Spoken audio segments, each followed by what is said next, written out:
오늘은 성령을 간청합시다라는 제목으로 함께 말씀을 나누도록 하겠습니다.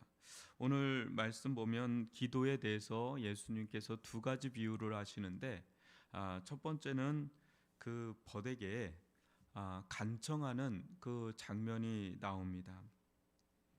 여러분, 이 이야기 많이 들어봤을 텐데, 이것은 실제 일어난 일이 아니라 어떤 예수님의 중심 메시지를 보다 이해하기 쉽게 비유로 말씀하시는 비유 이야기죠. 예수님 비유를 많이 드셨어요. 우리가 뭔가 이렇게 설명할 때 어려운 게 있지 않습니까?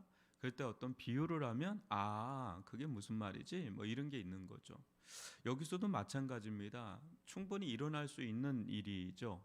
이게 둘이 벗인데 또 다른 벗이 또 이렇게 온 겁니다. 밤에. 근데 먹을 것을 달라고 하는데 이때 문화는 환대 문화가 원래 있습니다. 우리나라도 여러분 길거리가 있었습니다. 길거리. 이 길에서 조선 시대에 보면 임꺽정이란 소설도 보면 알지만 그때 된 잡류들이라 그러죠. 그런 사람들이 이렇게 길을 돌아다녔습니다. 전국 팔도 강산을.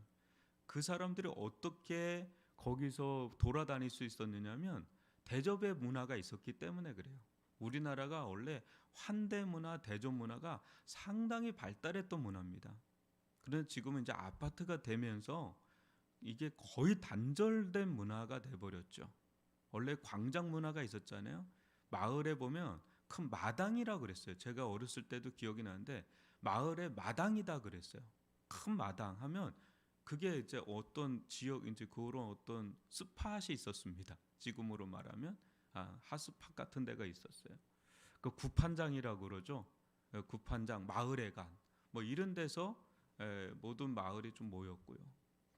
우리나라 그런 게 있었지만 지금은 이제 그런 게 좀 사라지면서 또 다른 이제 커피를 마시면서 카페가 이제 그런 역할을 하는 겁니다. 단절된 이 나라가 왜 이렇게 카페가 이렇게 많은 나라가 없습니다. 솔직히 전 세계에서. 근데 왜 이렇게 많냐? 이제 그게 사람들은 모일 수 있는 플랫폼이 이제 바뀌는 거예요. 그 시대마다.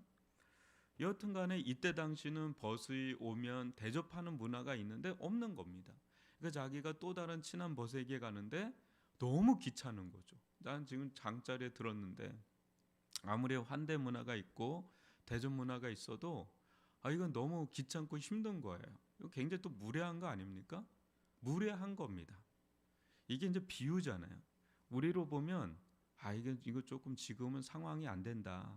오늘 밤은 그냥 주무시고 내일 아침에 이렇게 좀 하겠다 뭐 하든지 이래야 되는데 이게 비유입니다. 그러니까 기본적인 이때 관례를 뛰어넘는 무례함을 여기 그냥 나타낸 거예요. 왜? 하나님과 관계를 지금 이야기하기 위해서 그러는 겁니다. 근데 여기서 중요한 대목은 이거예요. 비록 벗됨으로 인하여서 일어나서 주지 아니할지라도 8절에 보면 그 간청함을 인하여 일어나 내가 그 요구대로 주리라. 이게 간청이라는 거죠. 벗됨을 인해서는 내가 주지 않아도 되겠는데 귀찮아서. 근데 간청한다는 건 뭐예요? 내가 너무 힘들다. 자기를 너무 괴롭게 하니까 이 괴로움 빨리 그냥 벗어나기 위해서라도 저거 줘야 되겠다. 이런 거죠. 여러분 그 장면이 오버랩되는 장면이 한 맺힌 가부의 그 간청이 생각나실 겁니다. 그죠? 그 법관이 뭔가 사리 분별 때문에 준 게 아니라 너무 힘들게 하는 겁니다. 도가 지나칠 정도로 힘들게 하니까 내가 이렇게 살다가는 안 되겠다 해가지고 그것 때문에 주는 그거를 하나님과의 관계에서 기도에 비유하는 이유가 뭘까요? 기도에 비유하는 이유가 뭘까요? 우리의 기도의 삶이라는 게 어떠해야 되는지를 좀 보여주는 거예요. 어느 때는요, 기도가 여러 패턴이 있습니다. 금식가는 기도가 있어요. 그죠? 부르짖는 기도가 있습니다. 반면에 일상의 기도가 있습니다. 또 침묵의 기도가 있습니다. 근데 여기서는 간청의 기도를 얘기하는 겁니다. 간청의 기도. 여러분, 우리가 하나님께 뭔가를 받을 때 얌전하게 또 묵상하면서 그렇게 할 때도 있죠. 늘 뭐 간청하고 그럴 때는 아니겠죠. 근데 어느 때는 정말 진짜 이게 아주 그냥 오장육부가 끊어지는 것 같이 막 간청하듯이 막 그런 게 필요할 때가 있단 말이에요. 이건 내 힘으로 되지도 않고 내 능으로 되지도 않고 또 이 원이 이게 하나님께서 이걸 풀어주지 않으면 내가 너무 죽을 것 같은 거죠. 너무 힘든 것 같은 거죠. 요새 재벌집 막내 아들 보면은요, 여러분 드라마 안에서도요 메시지가 있습니다. 그 이찬소 목사님은 꼭 드라마를 가끔 보잖아요. 또 김강성 목사님도 꼭 드라마를 본다 그러는데 저는 그렇게 별로 탐탁치는 않습니다. 왜냐 한번 보면 다 봐야 되니까. 근데 막내집이 아니 부잣집 아니죠, 재벌집 막내 아들인가요? 이게 좀 유명해서 저도 이렇게 봤는데 이 대목이 저는 좀 와닿았었어요. 송중기란 사람이 되게 약한 사람이잖아요. 근데 복수를 하고 싶어요. 근데 안 되는 거예요. 그러니까 하는 말이 그 실장이란 사람이 이런 얘기예요. 복수는 누가 하는 건지 알아? 이런 거죠. 복수는 억울한 사람이 하는 게 아니야. 힘이 있는 사람이 하는 거야. 이런 거죠. 되게 실제적인 얘기잖아요. 아무리 억울하면 뭐 합니까? 힘이 없는데 복수하고 싶어도 못하죠. 굉장히 실질적인 얘기를 해요. 그러니까 송중기 나중에 그걸 대사를 받아치잖아요. 저는 실장님한테 배운 대로 한 건데요. 이러면서 능청스럽게 하는 장면이 이게 나오잖아요. 여러분 우리가 우리 힘으로는 안 돼요. 그런데 하나님의 능력으로 우리는 그 힘이 있어야 된다고 그러잖아요. 그죠? 근데 우리의 힘은 한계가 있지 않습니까? 그게 기도예요. 우리의 힘의 한계를 느낄 때 기도가 터져 나오는 거잖아요. 여러분 우리가 할 수 있는 거 여러분 기도할 필요가 뭐가 있어요? 솔직히 말해서. 물론 다 기도해야 되겠죠. 24시간이 기도해야 되겠지만 할 수 있는 거를 누가 굳이 나와서 기도하겠습니까? 대부분 우리의 기도의 제목은 내가 할 수 없는 영역을 기도하잖아요. 대부분이. 왜 그렇죠? 능력이 없으니까. 그죠? 내가 능력이 있으면 그걸 기도하겠습니까? 능력이 없는 것. 근데 우리는 능력이 없어요. 근데 억울함은 있잖아요. 이 억울함을 어디에다 하소연해야 돼요? 능력이 많으신 하나님께 빌붙는 거죠. 그러니까 간청하는 거예요. 그게 기도예요.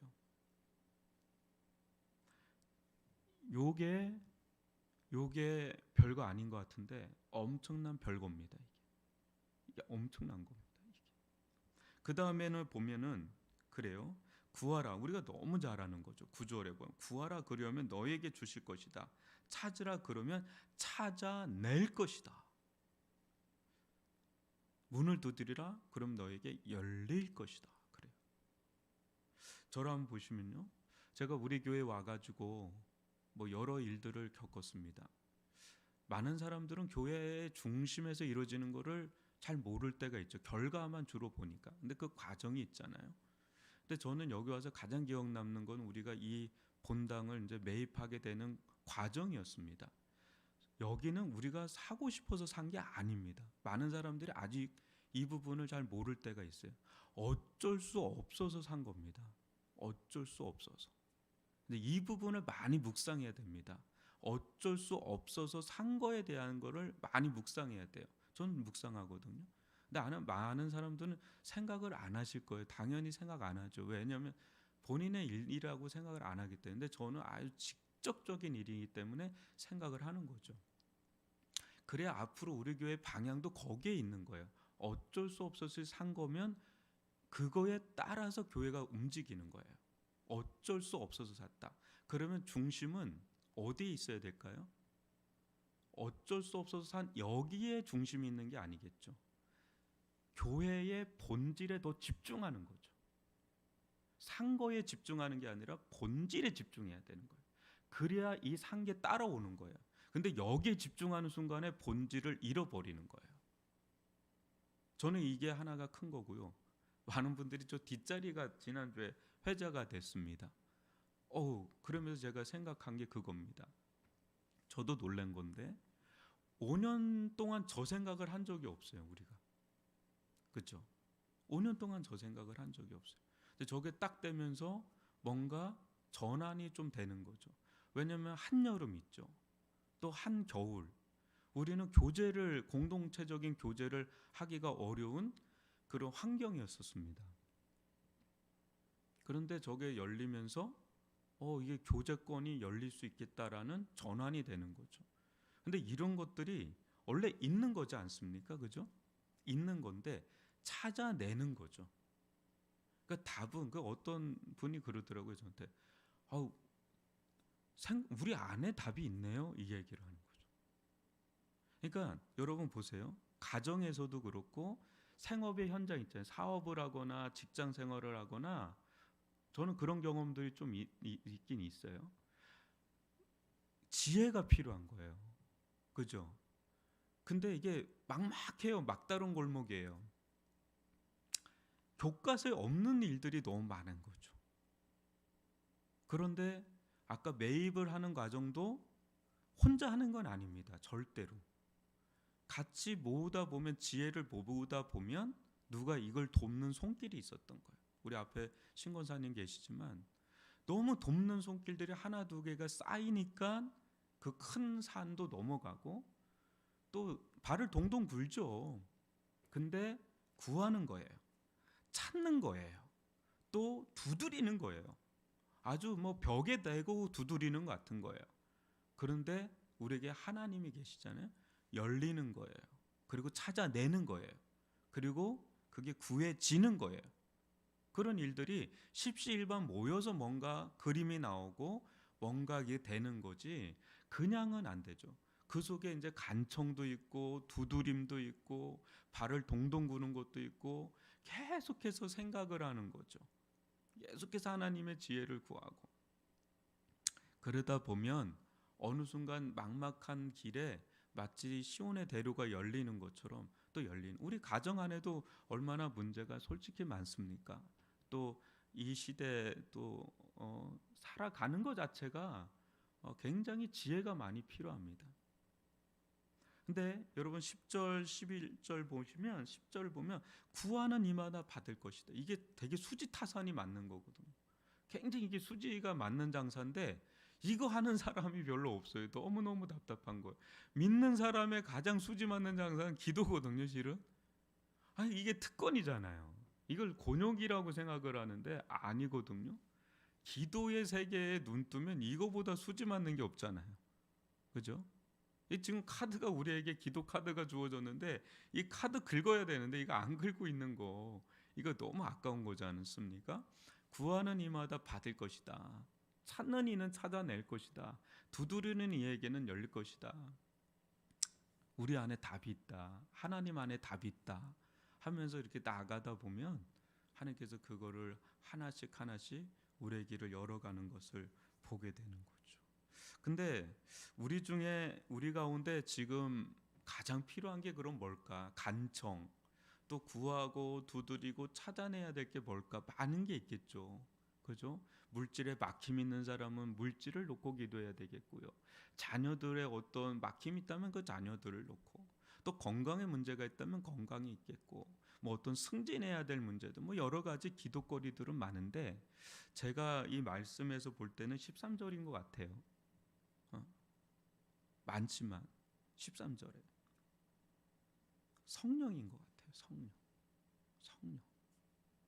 물론 성령이 이제 만능이다 이렇게 생각해서는 안 됩니다. 근데 우리들 가운데 가장 필요한 건 성령을 또 다르게 표현하면 이겁니다. 은혜입니다. 은혜. 또 다르게 표현하면 지혜입니다. 또 다르게 표현하면 능력입니다. 하여튼 성령의 능력, 성령의 지혜, 성령의 은혜. 여하튼 성령이에요. 여러분 우리 이제 며칠 안 있으면 이제 2022년을 아듀 해야 됩니다. 그죠? 굿바이 해야 되는데 여러분 내년 2023년 여러 가지 기대도 있고 또 어떤 무거운 기도의 제목도 있고 그러겠지만요. 우리에게 가장 없는 게 뭘까? 뭐 없는 게 많겠죠. 결핍은 많겠죠. 근데 곰곰이 한번 생각을 해보십시오. 뭐가 가장 없나? 뭐가 가장 필요한가? 코로나 3년을 지냈습니다. 참 잘 보냈어요. 제가 볼 때는 우리가 많이 단단해졌고요. 많이 배웠고 그랬다고 생각이 듭니다. 그렇지만 이 시기에 우리가 가장 필요로 하는 것 그게 뭘까? 저는 성령 같아요. 성령. 그래서 좀 단순한 기도하자. 그냥 하나 잡고 기도하자. 이거 하나 잡고 기도하다가 응답받으면 그 다음 단계로 나아가면 되니까. 기도 제목은 목사님 100가지가 넘어요. 그래요. 저도 그래요. 근데 가장 퍼스트, 가장 첫 번째, 우리가 이거 응답받지 못하면 나는 진짜 너무 고통스럽다. 나는 일어나지 않겠다. 기도 중단하지 않겠다. 아주 그냥 하나님 바짓가랭이 그냥 붙잡듯이 나는 그거 붙잡고 나는 그 끝까지 받을 때까지 나는 놓지 않겠다라고 하는 한 가지를 우리가 묻는다면 뭐라고 답변해야 될까? 저는 성령이라고 봐요. 성령. 그래서 우리가 여러 가지 기도 제목이 있어요. 그것도 기도해야 되겠지만요. 여러분 우리들 가운데 하나님 성령 주세요. 성령 주세요. 아버지 제일 좋은 거 주세요. 아버지께서 나에게 주실 거 제일 좋은 거 하나 주세요. 제일 좋은 거 하나만 주세요.